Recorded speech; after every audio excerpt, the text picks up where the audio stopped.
हमारे सहयोगी विकास चुंदा इस वक्त जयपुर से हमारे साथ लाइव जुड़ रहे हैं। विकास, किरोड़ी लाल मीणा का यह बयान कि दबाव की राजनीति भारतीय जनता पार्टी में नहीं चलती। दूसरी ओर हम लगातार देख रहे हैं पिछले दिनों से वसुंधरा राजे के आवास पर पहुंचना, विधायकों का मिलना, एक तरीके से हम कहें शक्ति प्रदर्शन, तो यह गलत नहीं है।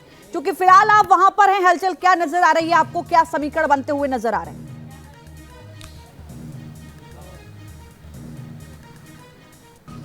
ये देखिए, बात बिल्कुल सही है जो किरोड़ी लाल मीणा कह रहे थे कि दबाव की राजनीति नहीं चलती है।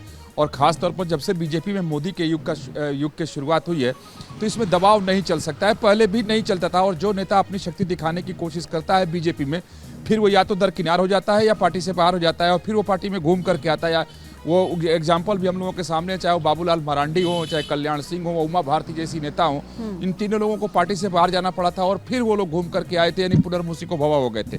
जहां तक रहा सवाल अगर राजस्थान की बात की जाए और जो फॉर्मूला अभी तक छत्तीसगढ़ और मध्य प्रदेश में दिखाई दिया है, उस हिसाब से तो विधायकों में से किसी को मुख्यमंत्री होना चाहिए। अगर उसको तोड़ते हैं तब बहुत लंबी चौड़ी फहरिस्त है, जिसमें अश्वनी वैष्णव का नाम भी है, अर्जुना मेघवाल का नाम भी है, तमाम लोग ऐसे हैं जिसके नाम उसमें है। ओम बिरला का भी नाम चल रहा था जो लोकसभा के अध्यक्ष हैं, उसके साथ जो मंत्री और चुनाव लड़े थे वो लोग तो उसमें खैर शामिल ही हैं। लेकिन अगर वसुंधरा राजे सिंधिया की अगर बात की जाए तो लगातार एक तरीके से कहें तो अपनी ताकत दिखाने की कोशिश कर रही है। इसमें संदेह भी नहीं है कि भैरव सिंह शेखावत के बाद राजस्थान में बीजेपी की सबसे कद्दावर नेता मानी जाती हैं और हैं भी, और ये दिखाने की कोशिश भी कर रही हैं। और राजनीति के जानकारों का और बीजेपी के सूत्रों का यही कहना है कि वसुंधरा राजे सिंधिया ने अपनी ताकत दिखाने की जो कोशिश की है ये पार्टी लाइन पर नहीं है और ये बिल्कुल ठीक नहीं है और हो सकता है कि इसका नुकसान उन्हें उठाना पड़ जाए। विकास जी, आपसे हम अपडेट लेंगे क्योंकि थोड़ी ही देर में पर्यवेक्षक भी वहां पर पहुंच रहे हैं। 1-to-1 मुलाकात की खबरें आ रही हैं विधायकों से और शाम को बैठक होगी। आप नजर बना के रखिए। आपका बहुत बहुत शुक्रिया, आपने विस्तार से जानकारी दी। और इस बीच एक बड़ी खबर आ रही है, मध्य प्रदेश में कल होगा शपथ ग्रहण समारोह। मोहन यादव एमपी के मुख्यमंत्री पद की शपथ लेंगे।